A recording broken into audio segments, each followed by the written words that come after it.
So today we're going to be talking about the pressures of being Indian, being over 30, unmarried, and no babies yet. Yes, you heard correct, no babies yet.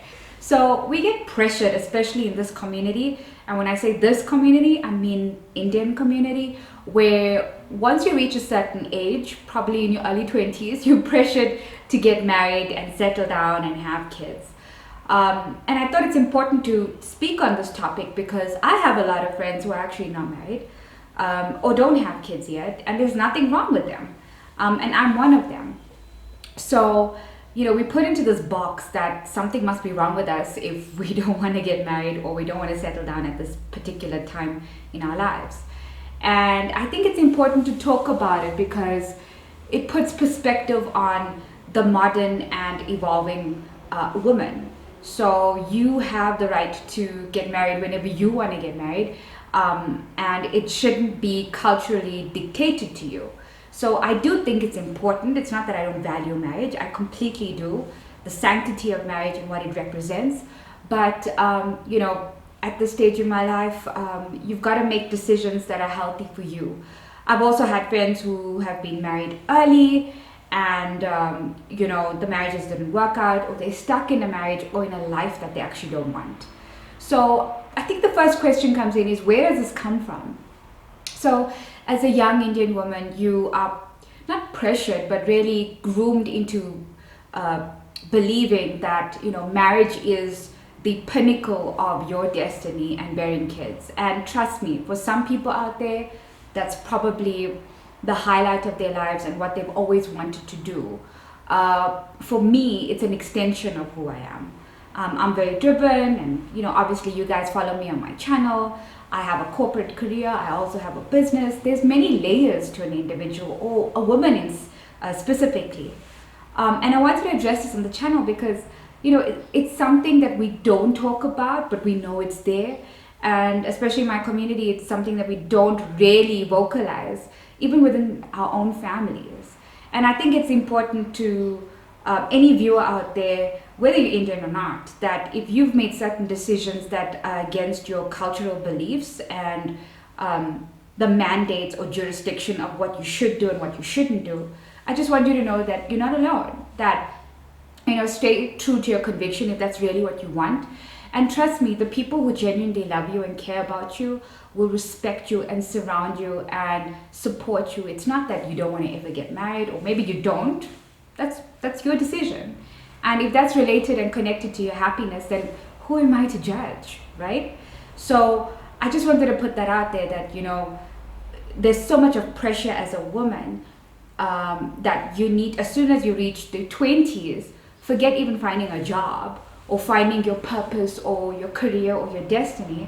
You're pressured into finding a boyfriend, finding a suitor. And it's not even just in the Indian community, it's across all ethnic groups and races, is that, I'm not complete if I don't have my other half. You can have your other half and still be whole.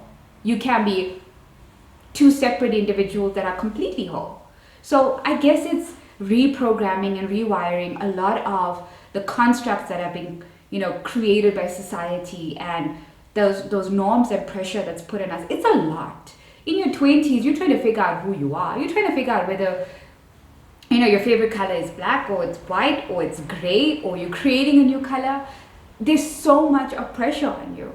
And I think that if your core people, whether it's family or whether it's friends, if they truly believe in you and support you as an individual, they're not going to put that added pressure on you. I mean, I've had people at work ask me all the time, so when are you getting married? Okay, when are you getting married? You said that last year. Okay, this year. Like, they want to just put this pressure on you that you need to get married, you need to buy a house, you need to have kids. And I'm like, who's paying for all of this? Who's paying for all of this shit? And, these are things we don't talk about. And I'm going to be bold enough to say what I want to say because that's why I started this channel. It's an extension of me. It's a platform to extend what I think and what are my views and what are my opinions. And I'm not going to be put in a box that I need to get married at, before I turn 40, or put on this pressure that you need to do this before you turn 35, which I do turn next year. So I just want to put it out there. It's such a difficult topic because I have mixed emotions. I mean, it's not that I don't want to get married, and if you don't want to get married, that shouldn't be, a deal breaker for you, in the sense that people can't accept you and love you for who you are, particularly your family and your friends. And there's nothing wrong with you if you choose to live different to your cultural set of beliefs. If you're happy and you're whole, and you're not living a toxic life, and I think that should be sufficient. I mean, you're accountable to you. In your 20s, and even when you're a teenager, you're so bound by peer pressure and governed by what people think. I mean, I have friends or people that I know who are in their 40s and 50s who are still so scared to live out of their comfort zone, out of that box, because they're afraid of what people might say. And I know it's going to take courage to be you and be authentically you. But that's why I started my channel, and I wanted to be a voice and a champion for myself, to say, if you think differently, if you believe differently, you should not be, discriminated. You should surround yourself with people who actually appreciate you. If I can just tell you that, I'm in my 30s now, and I wish I'd known this in my 20s. Then I wouldn't have made so many mistakes and, trying to live a life for other people.